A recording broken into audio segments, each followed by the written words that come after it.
প্রধানমন্ত্রী শেখ হাসিনা, আপনি যেমনি হন, আপনি আমাদের দেশের শাসক। আল্লাহর নবী আমাদেরকে বলেছে আপনার প্রতি আন্তরিকতা রাখতে। কেউ বলে নাই, দুনিয়ার কেউ না, নবীজি আমাদেরকে বলেছেন আপনার প্রতি আন্তরিকতা রাখতে। এটা আমার ঈমান, আমি আপনার প্রতি আন্তরিকতা রাখবো। আমি দেখতেছি কোরআন হাদিসের হয়তোবা পর্যাপ্ত তথ্য আপনার কাছে না থাকার কারণে আপনি এমন একটা ভয়াবহ পথের দিকে অগ্রসর হচ্ছেন। আপনি বঙ্গবন্ধুর আপনার মাধ্যমে হোক অথবা যারাই হোক মূর্তি তৈরি করতেছে, এটা কবরের মধ্যে বঙ্গবন্ধুর জন্য আযাবের ব্যবস্থা হচ্ছে। এবং আপনাকে দেখে আপনি আজকে না হোক কালকে তো মারা যাবেন নাকি না, অমর থাকবে। উনি মারা যাওয়ার পরে উনি আজকে যা করতেছেন, ওনার পরবর্তী অনুসারীরা ওনারও তো ভাস্কর্য বানাবে। যেদিন ওনারও ভাস্কর্য বানাবে সেদিন এটার কারণে আপনাকেও কবরের মধ্যে আযাব ভোগ করতে হবে। এই কথাটা জানবার পর বলেন, এখন আপনাদেরকে এই আযাব থেকে বাঁচাবার জন্য চেষ্টা করার দায়িত্বটা এটা আমাদের উপরে আসে কি আসে না? এখন আমরা আপনাদেরকে, আপনারা ঝাঁপায়ে জাহান্নামের দিকে পড়তে চান, আমরা আপনাদেরকে জোর করে ফিরিয়ে রাখতে চাই। এখন আমাদের দাম নাই, আমরা শত্রু হয়ে গেলাম। আর আপনাদের কাছে যারা আপনাদের এই সমস্ত ভুল কাজে উৎসাহ দেয় তাদের কদর হয়ে গেল দুঃখ এবং আফসোসের জায়গা। আল্লাহ রাসূল বলে দিলেন, ইন্না আশাদ্দান নাসি আযাবান ইয়াউমাল কিয়ামাতি আল মুসাব্বিরুন।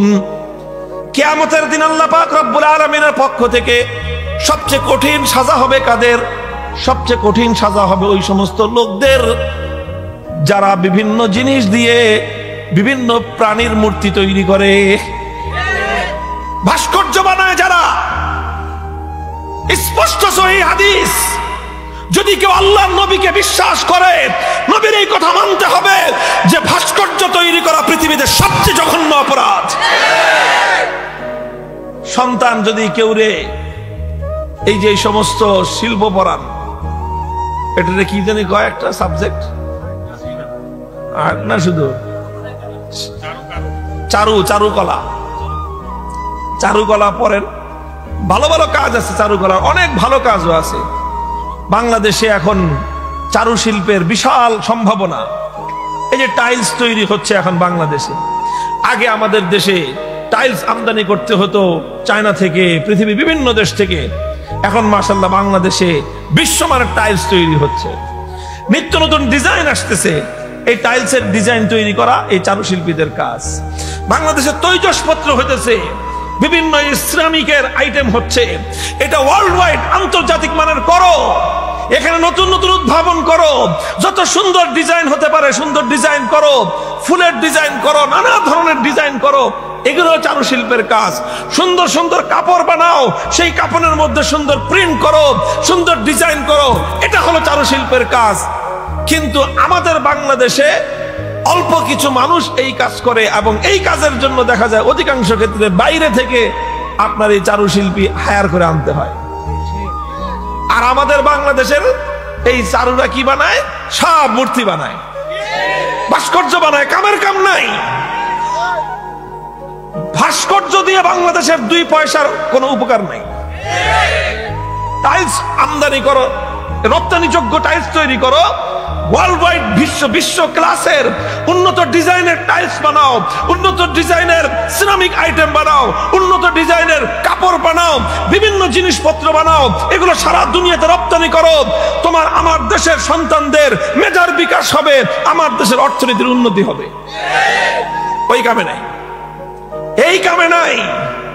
কোথায় মূর্তি বানাইতে হবে, কোথায় এই সমস্ত মানুষের আপনার এই ভাস্কর্য তৈরি করতে হবে, এই সমস্ত আকাম কুকাম করে গোটা দেশটাকে খোদার গজবের দ্বারা ভরে দেওয়ার আয়োজন চলে।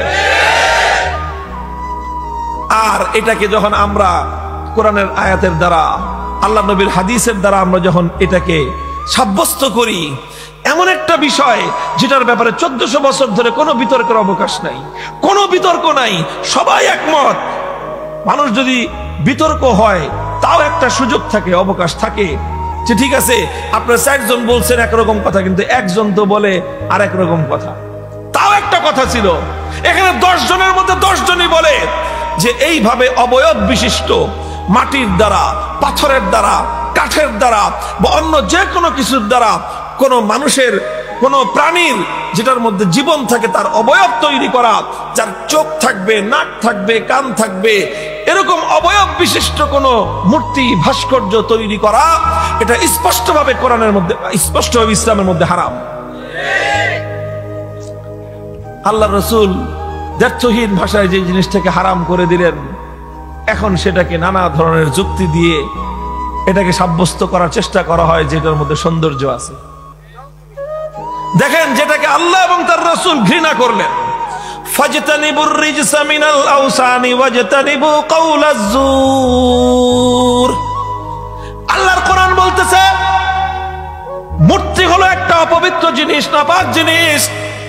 হে ঈমানদারেরা, সব ধরনের মূর্তি থেকে তোমরা দূরত্ব অবলম্বন করো, পরিহার করে চলো।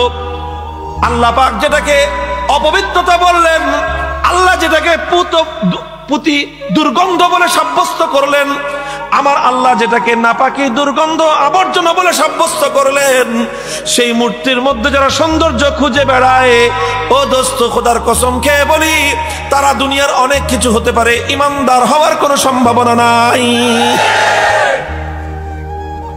যেটাকে আমার আল্লাহ নাপাকি বললেন, যেটাকে আমার আল্লাহ দুর্গন্ধ বললেন, যেটাকে আমার আল্লাহ অপবিত্র বললেন, সেটার মধ্যে তোমার সৌন্দর্য খুঁজতে হবে।